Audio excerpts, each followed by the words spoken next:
Magandang araw mga kaibigan, ako nga pala si NJ at welcome sa NJ Mejia TV. Dito sa ating channel, pag-uusapan natin ang mga paksa may kinalaman sa kultura, buhay, at politikang pang-Pilipino. Kaya, kung interesado ka sa mga paksang ito, siguradong magugustuhan mo dito. Huwag na rin kalimutang i-like, share, at mag-subscribe na rin para sa ating channel. Ngayon, simulan na natin ang ating talakayan. Tara, samahan niyo ako.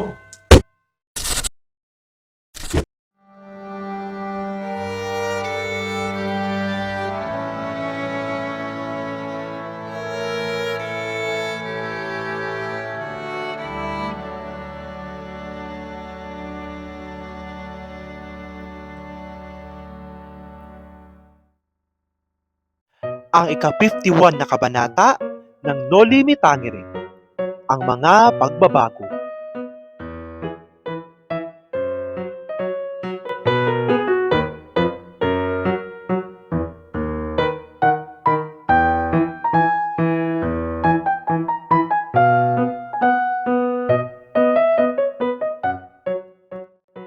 Nabahala si Linares nang matanggap ang sulat ni Doña Victorina na nagbabantang ipagsasabi kay Don Santiago at kay Maria Clara na hindi siya tapat at karapat-dapat sa kayabangan o pagpapakita ng kapangyarihan kung hindi niya hinamon ang tinyente sa duelo.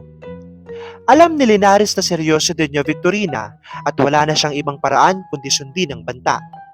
Subalit nag-aalala siya sa mga posibleng komplikasyon tulad ng init ng ulo ng tinyente, ang pagkakaroon ng asawa nito, at kung sino ang magiging alalay niya sa duelo.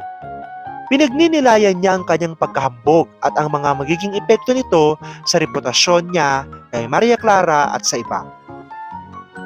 Habang ang abala si Linares sa kanyang mga alalahanin, dumating si Padre Salvi. Bagaman payat at putla, may kislap ang kanyang mata at mahiwagang ngiti. Bati siya kay Linares at sinimulan ang pagpasok sa salas. Sumunod sina Linares at Kapitan Tiago sa kanya at ipinakita ng kura paroko ang magandang balita. Nakatanggap siya ng sulat mula sa Maynila na nagpapatunay na hindi na ekskomulgado si Don Crisostomo Ibarra, kaya wala raw sa gabal sa kanyang kasal kay Maria Clara. Si Maria Clara na nakaupo sa harap ng piano ay bahagyang tumayo, ngunit muling napaupo dahil sa panghihina. Namutla si Linares at napatingin kay Kapitan Tiago na nagbaba ng tingin. Ipinaliwanag ni Padre Salvi na nagbago ang kanyang palagay kay Ibarra.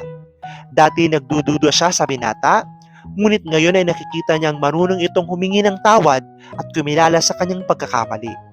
Kaya imposibleng magtanim ng galit sa kanya kung hindi lamang kay Padre Damaso.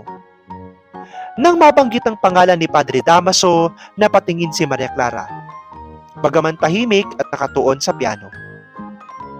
Ipinaliwanag ni Padre Salve na bilang ninong at kumpesor ni Maria Clara, maaring hindi pumayag si Padre Damaso, ngunit sa palagay niya ay maaayos naman ang lahat kung hihingi ng tawad si Ibarra.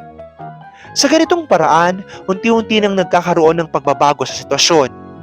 Naglaho ang mga sagabal para sa kasal at ang mga damdaming nagdudugtong sa karakter ay unti-unting nag-uugnay sa pag-aayos at kapatawaran. Sa kabuuan, ipinapakita sa kabanatang ito ang pagbabagong nagaganap sa buhay ng mga paunahing tauhan. Ang pagtatanghal ng ekskomulgasyon kay Ibarra, ang pagbabalik ng pag-asa kay Maria Clara, at ang pag-alis ng takot at panggamba ni Linares. Bagaman, may mga bagong hamon at aalalahanin pa na haharapin.